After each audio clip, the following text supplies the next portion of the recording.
Good morning and welcome to our Extended Disc webinar. My name is Christina Bowser and I am a senior trainer here at Extended Disc. Joining me today is Markku Kaupinen. Welcome. Hi, Christine. How are you? Good. Before we get into it, just some logistics. We are recording this webinar, so feel free to share it, or if you need to leave or get interrupted, it will be on our website. We encourage questions. However, we won't have time for them during the live webinar. So please type them into the questions section and we will be sure to follow up after. So the topic today is, how is extended disc different than disc? And you and I know that we get asked this all the time, or people don't even realize that this is something that there is a difference, right? Yeah, I think a lot of people don't even know to ask that question, but those who do, we get that question asked. I personally get it asked a couple of times a day. So it's always a popular topic. So I think it's nice to revisit this again. Absolutely. And obviously, there's a lot of people who wanted to join in. So it's great to have so many people in the audience. Yeah, big response for this one. So let's talk about what is DISC first. Let's just give people a little bit of background. Well, disc has been around for a long time, and I think that's one of the reasons people think that there's only one disc. But really, the model goes all the way back to Carl Jung when he wrote the book in 1921. Really, all behavioral assessments go to that fundamental work. But it was William Marston who in 1928 was the first one to come up with the term disc. But today, nobody owns disc. What you really have is some different organizations that have used the disc model to create their own proprietary tools. So the actual disc theory and the model, it's in public domain or it's open source. So I think that is the main reason that really people get kind of confused, and I certainly understand that. So when people contact us, they sometimes think that it's only one disc. Also, for that same reason, I would say that the reason we have, I would say over 95% of our clients use some form of disc in the past is that because it's been around such a long time, it's very, very popular.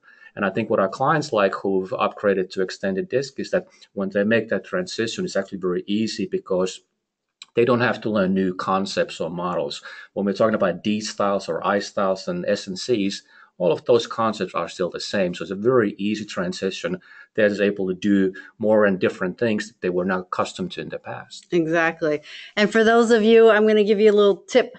For those of you who don't know William Moulton Marston, and most people don't, he's also not only the father of the DISC model, but he's the creator of Wonder Woman. Yeah, it's an interesting fact. Yeah, quite a variety. So why is the DISC model so popular? Number one, our clients tell us it's simple. They love the user friendliness of being able to identify the four main DISC styles. So it's easy to understand. They get it right away. It's easy to implement. And, you know, typically when we do DISC workshops, people pick it up quickly. They learn it. They also have a great experience. You know, there's a lot of exercises we provide, like identifying famous people. And what we know is that when it's simple and when people learn it, it becomes a common language that, hey, you know, you're being a little bit D right now. It's kind of neutral. I'm not attacking you. I mean, it's just a common language. And you and I both know that when something is harder to use or more challenging, there's a good chance we're not going to use it. So, ultimately, it's good to remember that we're trying to achieve something, and really the assessment results is not the end goal. It's really the starting point for really helping us to modify our behaviors. It's all about behavioral modifications. And what the DISC model allows us to do is really understand how people are different, not better or worse, but different. And since the tool doesn't make any value judgments about what's good or bad, there's no low or high score, it becomes a very safe and clearly defined environment or model rather in which to understand how we are different. And I think that's the reason, like in the training sessions or when people you talk about DISC, they say, well, you know, my spouse is this and my kids are that. So they're really using it in different kind of applications, not only at work, but in their personal life as well. Exactly. And I always say, you know, most of us, it's common sense. You're already doing it. But what DISC is so valuable because it's simple.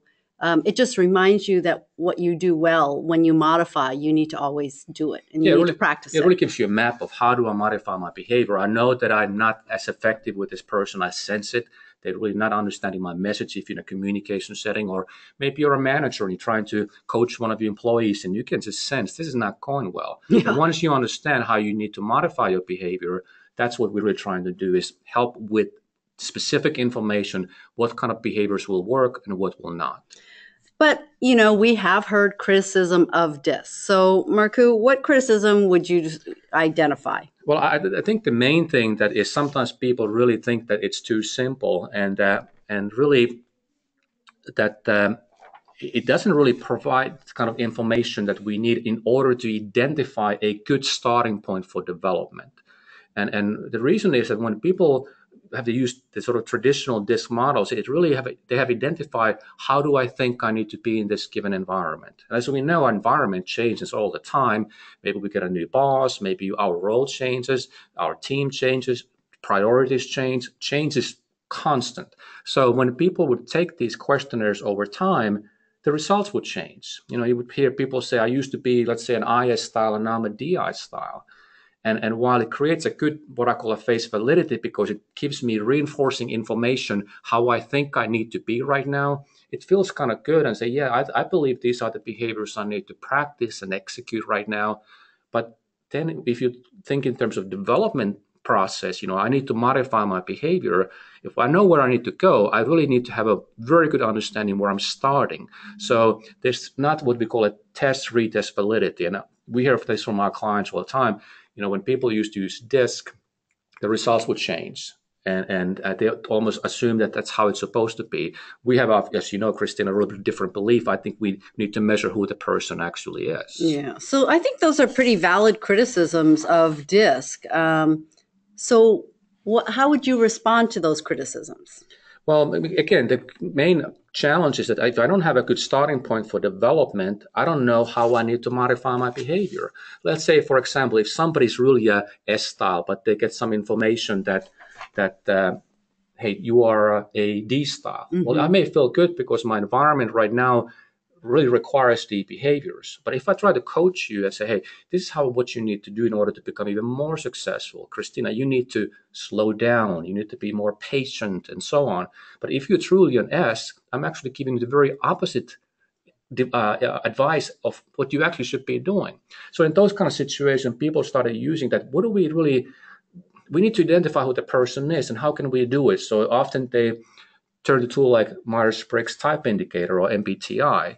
And when people would retake that over time, they would really realize that the results don't change. When people take MBTI over time, their personality type typically remains the same. So it's a great tool for self-discovery, understanding who I really am. But the challenge is that people would often forget. They would forget about in terms of, what is my four-letter combination? It's not uncommon, 3 months after day, I think it was this and that, but I forget that or 2 letters. Well, that tells us that they're not really using it.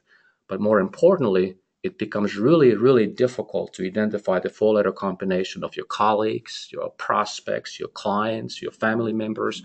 And for that reason, people often didn't use it in that behavioral modification process. Now, I'm a strong believer that self-discovery, really creating that confident self-awareness is really important.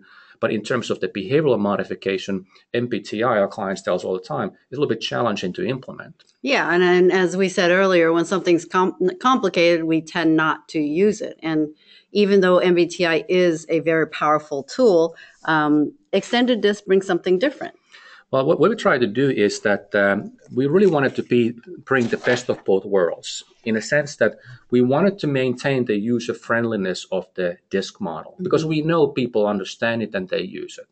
But really what we wanted to do is do a similar thing that MBTI does, is measure that hardwired style, that behavioral style. So we really identify that hardwired DISC style. So what that means in practice, if people take extended DISC over time, their natural behavioral style really does not change. I mean, it's very stable. I say it from 18 to 80, it's pretty steady. So it really helps us understand what is an accurate starting point for development. If I'm a truly S style, now our information identifies that that's your S style, and now we have a good starting point to make those behavioral changes. Exactly. So let's revisit the question. What is the difference between extended disc versus disc? Well, one way to look at it is if you use this scale from conscious behavior to unconscious behavior, and why don't you, Christina, talk about a little bit about conscious behavior so I don't overtake this whole webinar. So the way we discuss conscious behavior is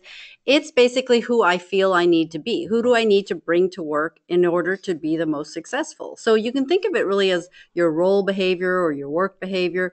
And because it is your ideal or desired behavior, it typically takes adjustment, which in turn takes energy. So it's how you tend to respond to your corporate culture. So really what we're talking about is my perception, what's going to make me successful in typically it's a work situation. Mm-hmm. Now, on the other end, we have what I call the unconscious behavior.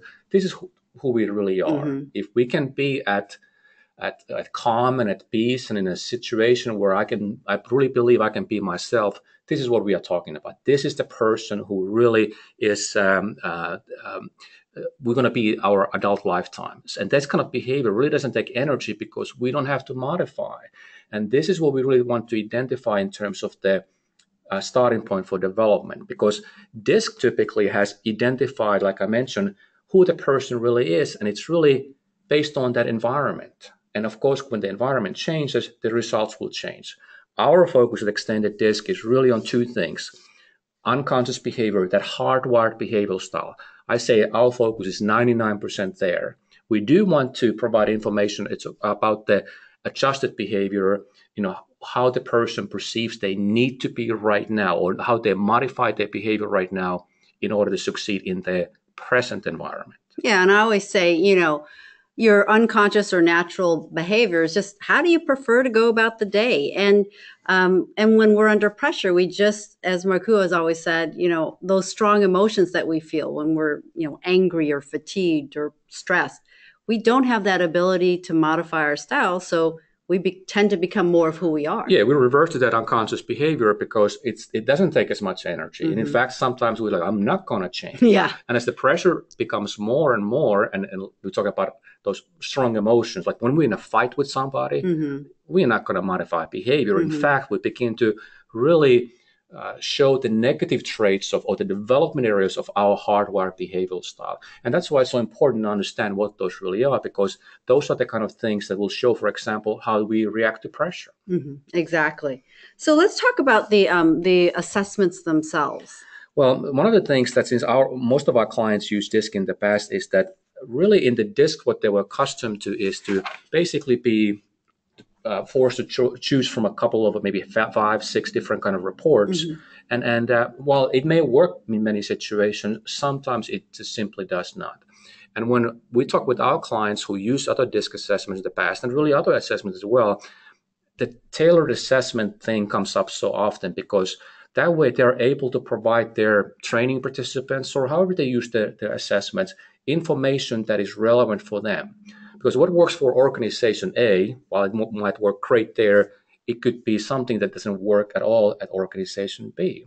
So they like the fact with Extended DISC, we can really customize, tailor the reports to things like how much content, what type of content, the visual look and feel of the reports, if they want to put some logos in there to make it more familiar with their employees.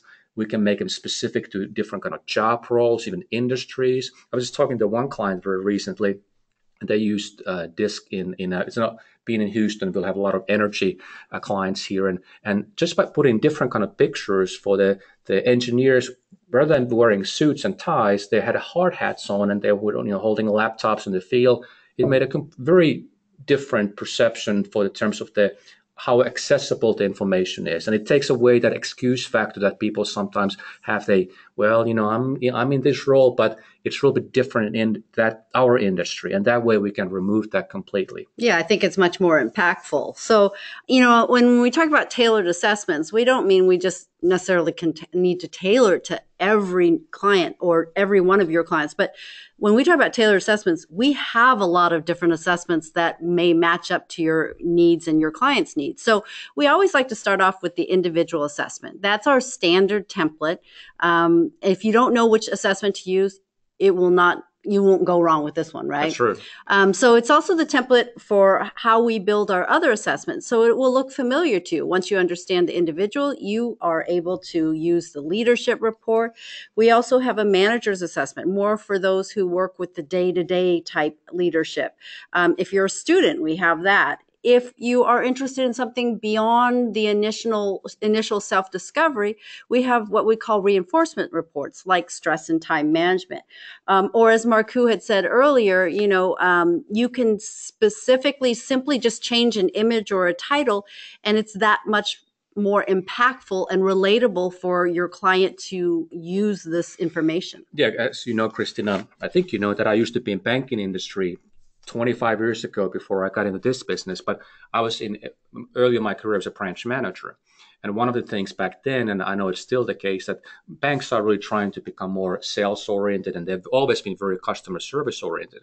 When we're dealing with tellers, and we talked about in terms of customer service, their reaction was typically that, I am in customer service. However, customer service in banking is a little bit different because we are dealing with person's finances, we're dealing with their money. So it's not quite the same. And I've seen the same happen now when people are getting these teller assessments. The tellers are completely more open to the content even before they start reading it, because they believe that this is for me. And the changes are sometimes very small, like just changing a name. I happen to know in the teller case that it actually, we changed the wording. We talk about financial services industry and really focusing on those behavioral dimensions that are more relevant for banks. Now, I forget how many of those behavioral dimensions do we have. I know it's a lot of them that we can choose from when we create those assessments. Like over 2,000? Oh, okay. So something like that. So that's why we have reports like students and yeah. even athletes and so on. So we can really focus on the areas that our clients want to focus. We don't want to tell, this is the report for every situation. What kind of information do you actually need? Yeah, relevant information. We also have team assessments, right? That's right. So with the team assessments, again, it's not a cookie cutter just off the shelf. We have a sales team assessment. In fact, I just offered that sales team assessment to a client this morning. We have work pair assessments. We have something that you can use outside of the work environment, because we know once you understand DISC and start applying it, it doesn't just stay within your work. So tell me about the work pair, because actually somebody asked me a question about it. What does work pair assessment really do? So, the great thing is with the team assessment, with the work pair, your client or employee takes the DISC questionnaire one time. Okay. And from that, you can generate as many different styles of reports as you want. The team assessment is taking a group of individuals who have taken the assessment in your database and generating a team report. The work pair is essentially an analysis of two individuals that have taken the extended DISC assessment in a easy to use, I think, it's not overwhelming assessment where you compare and look at their styles side by side.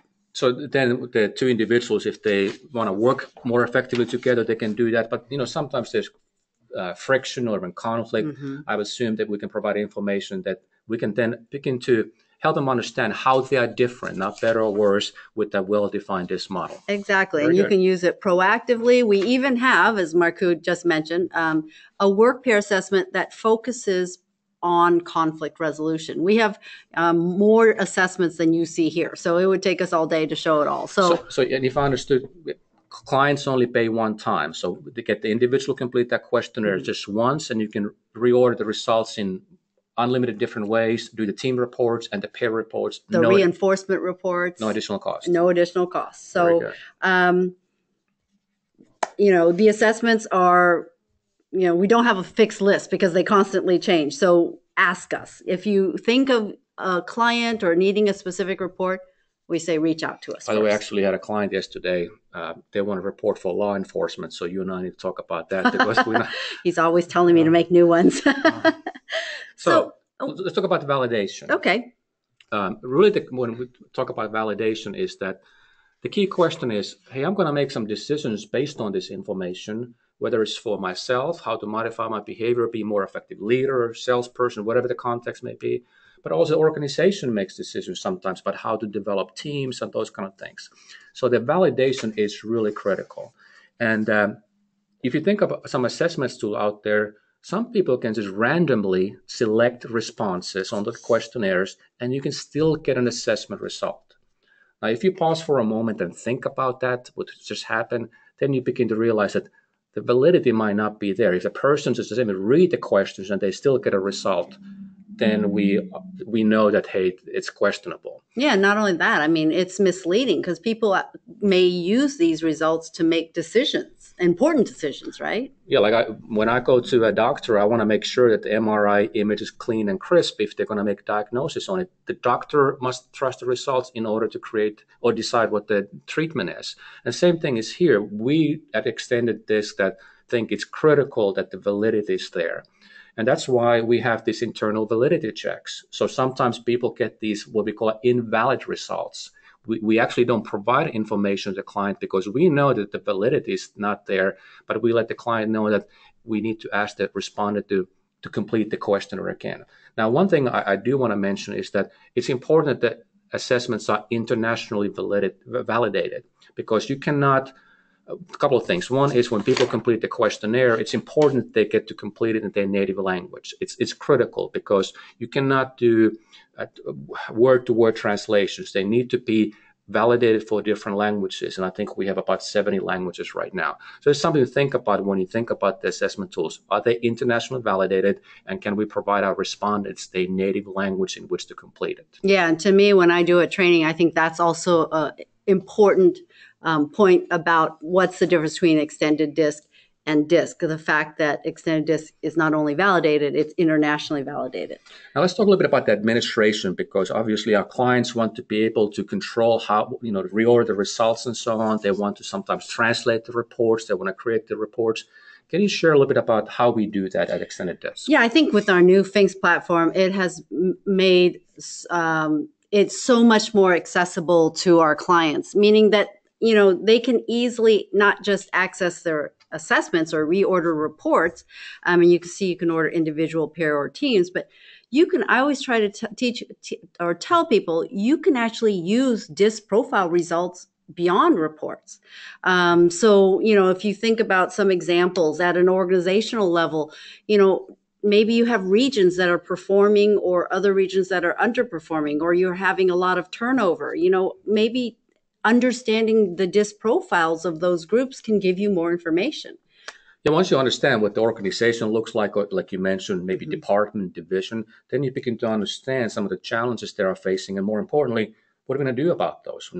We want to provide information not only for the individuals, but for the organization, so they can really think about.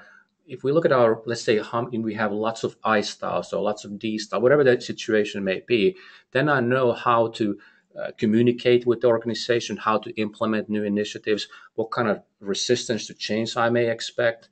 And then it becomes really a tool for the organization to be more effective. And I go to my banking background very briefly. When I was at bank, when we made decisions about making loans or kinds of credit, we always had to have the financial information. In fact, it was illegal to make decisions without that information when it came to bigger loans. And the same thing comes to when you talk about human resources. We need information to be able to make at least most accurate decision we can hope to make. But a lot of times organizations don't have that information. And I know our clients really use that tool a lot because now they have a better handle what the entire organization looks like, all parts of the organization. Yeah, and what's great about this admin site is there's no additional cost. And that's, again, sometimes the difference between Extended Disc and other DISC tools. You have access to your own information. So with support, Markku has always said that he wants to be number one when it comes to support, which in turn benefits our clients. So we provide technical support. Even when we train, the one thing we say about our training is it doesn't stop there. It's the beginning. Basically, we've trained you. We don't just throw you out there. So we are here as your own kind of support staff. We have coaches here.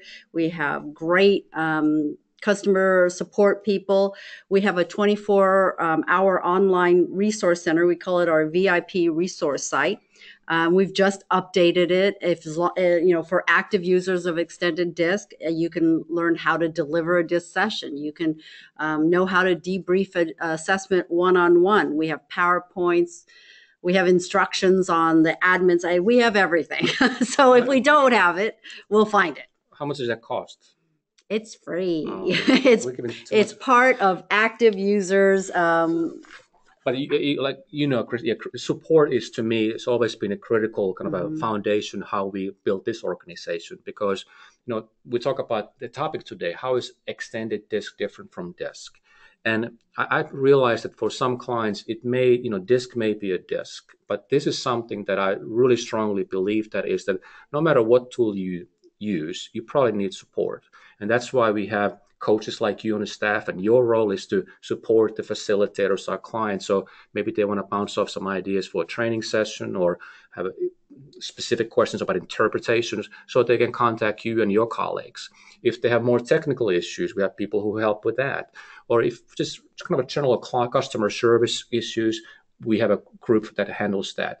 So my view on all of this was that it needs to be responsive, because those questions come at the last minute. So I have a session coming up this afternoon. I need help. That help needs to be available. That's always been my philosophy with that. We get that a lot. I have a client session in 10 minutes. Can you help me? And to me, this is the X factor, the support. I think our assessments are the top, but I think our client support is unparalleled. So obviously, because I provide it, I'm one of them. So you're doing great.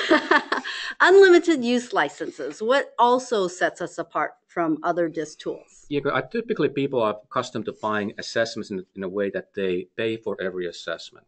We learned already in this webinar that you don't pay per assessment, you pay per person. However, that kind of price model is not always most suited for every client. So we have what we call the license structure. And basically, very simply, you pay a fixed fee and you get an unlimited use of the assessments. And of course, we need to tailor those to different size of organizations, meaning that if your organization is, let's say, 1,000 individuals or 1,000 employees, you, of course, will pay less than somebody with 10,000 employees. So we always make sure that we can provide the assessment the most economical way. What makes this easy, upfront how much you're going to spend, because you don't want to be in your third quarter and say, hey, we're running out of money and we still have a lot of assessments to do. This makes that process very easy. And it always saves money, because the licensing is just the way to go if you use more assessments. I kind of a ballpark figure. If an organization uses 100 or more of assessments, we should talk about if the license may or may not be a fit for you. And something that's near and dear to my heart, which is certification. I do, and the other trainers here on staff as well, do the Train the Trainers certification. We do it either virtually, can be one-on-one. We do public sessions. We do them in all over the globe. We can come to you or to your clients and do on-site certification. And if you happen to be someone in HR or needing your HRCI or SHRM recertification hours, we provide those, as well as,